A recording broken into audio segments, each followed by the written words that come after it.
Fitting a displacement lubricator using lateral thinking. It is very cold, wet and dark outside, and I am in my small workshop, which is warm and conveniently built onto the house. Sometimes necessity is the mother of invention, as I thread a T-piece without some of the essential tools.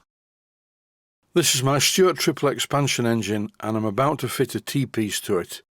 Into this T-piece I will screw a Stewart model's displacement lubricator.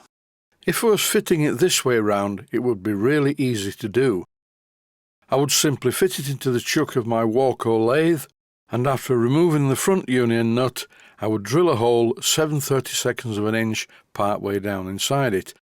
Before any viewers write in, yes, I know there is a bit of an error on the cladding, I remember making this, it's quite difficult.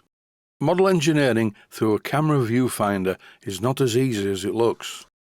I need to fit the T-piece this way round, so I can't put it in the chuck because there isn't a piece sticking out of the other end opposite where I need to thread the hole. The angle of this particular episode is lateral thinking, being able to do a job without the correct tools. And the reason for making this video is just to give viewers some food for thought. And in case you're thinking, well, this is a stupid video, why not just use an electric drill with a 7/32 of an inch twist drill bit installed and then drill the hole in the part you need to drill it in? The problem is my electric drill is up in the workshop. It's raining very heavily outside, it's very cold and it's very dark. And that was what prompted me to do it this way. I've spent a lot of my life problem solving in many ways. As a computer engineer, that was problem solving. Being married twice could also be seen as a bit of a problem, and before I'm tempted to say I put both of my ex-wives in the acid bath, no I didn't. I thought it better to tell the truth and say that I got a divorce from each wife at two different times of my life. Here is a T-piece in the chuck of my Walco lathe, and it's clearly evident that the hole is far too small to thread 1/4 by 40 threads per inch. There are many different ways to do this without using an electric drill. I decided to do it the way I'm about to show. The hole in the centre of the T-piece is about 5/32 of an inch, so here I'm threading it 3/16 by 40 threads per inch, which is far too small. And in case you're wondering why I'm doing this, well, you have to start somewhere.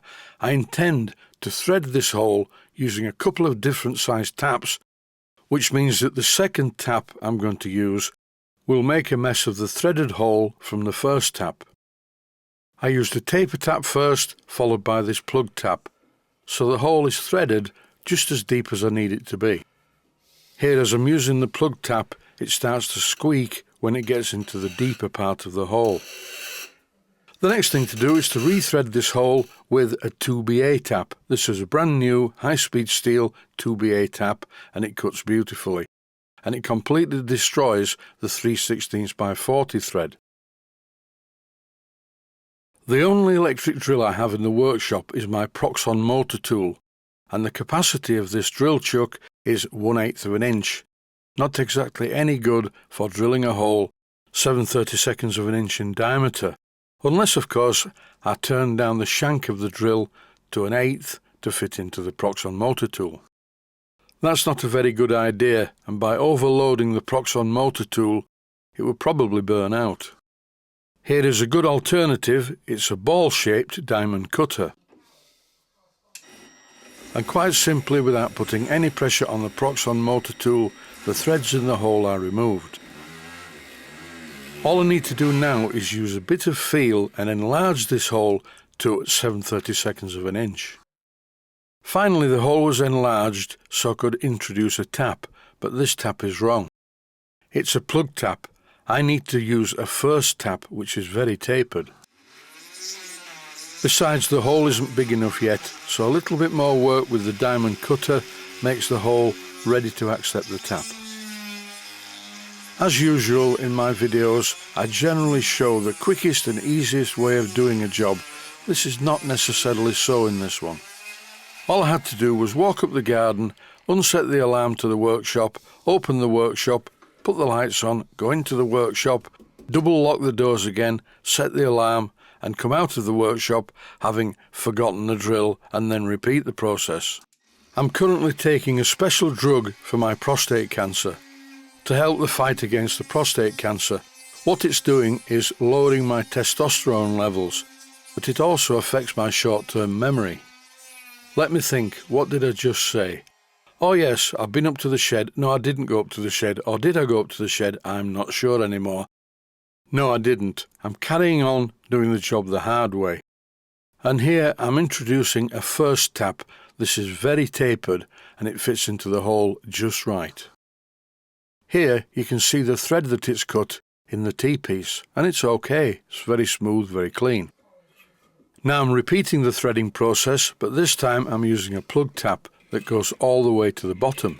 And as it gets to the bottom of the hole, it starts to squeak a little bit. After cutting the thread using the plug tap, it's perfect all the way down. The trouble is the T-piece is full of swarf.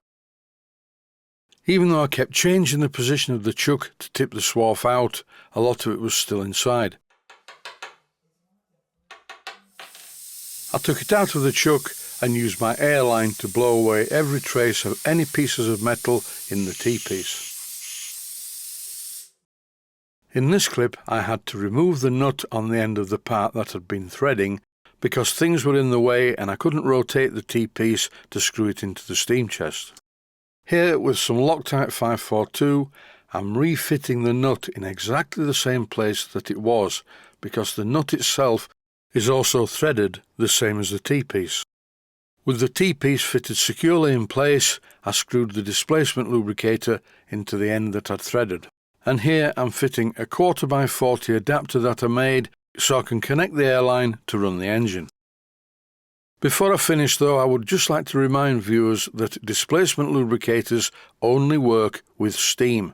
You can fill them as much as you like and run them on compressed air and no oil will get to the cylinder. For a displacement lubricator to work, you do need condensate from the steam to displace the oil. And that is it. I will run my triple expansion engine until the end of the video. Stay safe, stay healthy, thanks for watching and I hope you found it useful.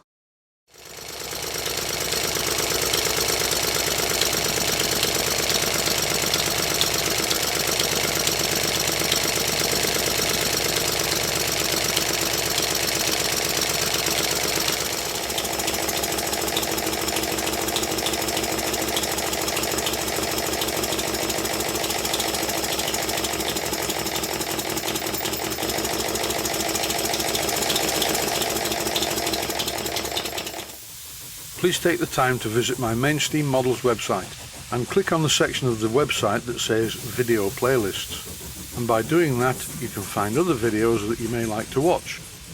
And by using the playlists, you can actually watch the videos back to back.